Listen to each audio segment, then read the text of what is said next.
Okay, let's get into it. All of the latest tea. And probably not all of it because this is just getting bonkers. Let's just start with today, the headline on Deadline. Blake Lively accuses Justin Baldoni of disregard and disrespect for sexual harassment victims as it ends with us stars clash over how much should be open in their very public dispute. Complete disregard and disrespect. Blake, wasn't it you that continued filming even though you claim that you were being repeatedly SH'd and other women now were being SH'd as well, but you didn't say nothing. You had complete disrespect and disregard for these women and maybe future women had you not said anything until December, a year and a half later, after said SH. Right? Oh, Mandy, why are you getting so heated about it? Probably this part, where Blake Lively's team is still trying to say that Justin Baldoni's team is weaponizing online content creators for misleading accusations. He's not weaponizing anybody. Baby, that ship has sailed. How many times does everyone have to come out and tell you that?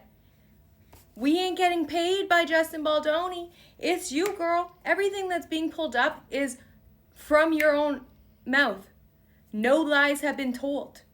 Nothing is being smeared. This is you. And what I think is so interesting, honestly, so interesting here is because she's asking for protective order to keep her people safe and her story safe, right? Like she doesn't want her stuff to come out. Right? But you're asking for 2.5 years of this man's entire database. Not only him, but all of his employees, all of the people named in the claim. For what? You want everything? Why? Where's his privacy? He doesn't get any? And now let's just get into a couple of filings for the court. This one is very interesting to me. And there are some things here to point out from the Baldoni team, which literally echoes everything that we've been saying. This paragraph, given how actively the Lively parties have publicized and litigated Miss Lively's claims in the media, we are surprised to now learn how vehemently she wants to prevent the public from accessing material and relevant evidence.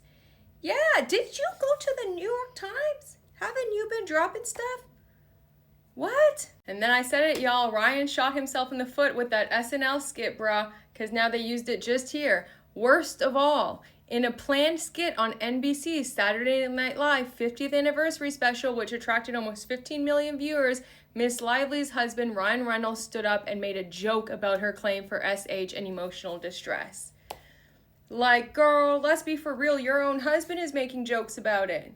Now let's just go into how low, and Blake, I've said this from day one, bro, your team, girly, glass houses, yeah, okay, because if I've ever seen gaslighting and projecting, it's right here, when they just sneakily put in what Brian Freeman said in a conference call, like kind of as probably a joke, you know, probably just was like, you want all this information, what, do you want his 5 mistresses and his 5 therapists, you know?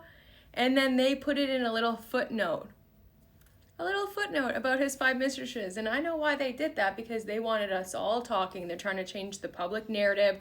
They're trying to get all the Blakeys going like, I knew it, Justin's such a bad guy. He has 5 mistresses. I mean, even just reading it, you can tell that the way it was said was kind of like, oh, so what? You just want to go on a huge fishing expedition and pull up all the records so you can find what? All of his 5 mistresses and 5 therapists? Like, no, we're not going to give you that.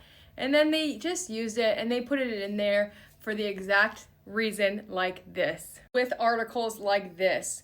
And when you first read that, if you don't actually follow the case and or aren't reading all the documents or don't know where the footnote came from, you would automatically assume like, damn, Justin's been cheating. He has 5 mistresses, and this was just one of them, but there's a ton. And then you go over on Twitter, yes, not X, Twitter, I will always call it Twitter. You go over on Twitter and you have people like this. This girl was also fighting with Zach Peter, I noticed, which is like cray-cray. It was a little delulu what the Blakeys will literally go and attack, insult, belittle, berate. It was a kind of nonsense, but then they just come up and say, you know, oh, he has 5 mistresses. I knew he wasn't that kind of man. What really kind of gets me is like comments like this. you know, I don't know who try guys are, but they taught me that any man who's constantly hyping up his love for his wife is hiding something. Really? Do y'all just hate love? Do y'all just like not believe in love or true love? Like, are we at the point?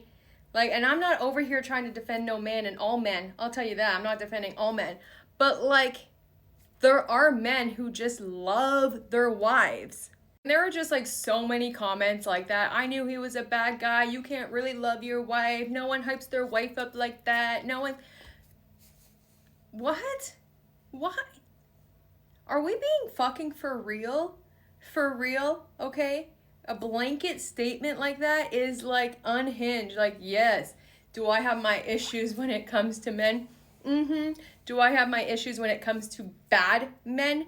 Yeah. Do I categorize everyone as being like, it's just like those statements are like, tells you how much kind of like prejudgment you already have on a man, and also just like unhealed trauma that you need to process yourself, and you're projecting it onto this guy, just like she's trying to project Mistresses onto him. And Blake, when I say glass houses, baby girl, glass houses, Justin has mistresses, aren't you?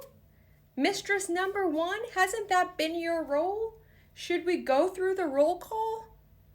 Because I'm sure there's some people, some women like Jennifer Gardner and our girly Scarlett Joe who might see you a bit differently than your Blake skis. I mean, in my book, you just seem like Hollywood's headmistress number one. Do you know? That's, you know, and maybe your little gimmicks that worked on all of those other leading men, you tried them on Justin and he wasn't buying it. He wasn't rolling out the red carpet for you. He wasn't groveling at your feet. He wasn't buying into your lines of like, oh, maybe when you meet me in person, I bite but no teeth. And he was like, yeah, my family and my wife. Yeah, maybe it didn't work, right? Okay. Glass houses, sweetheart. Anyway, that's my rant for the day. I hope you all have a great day.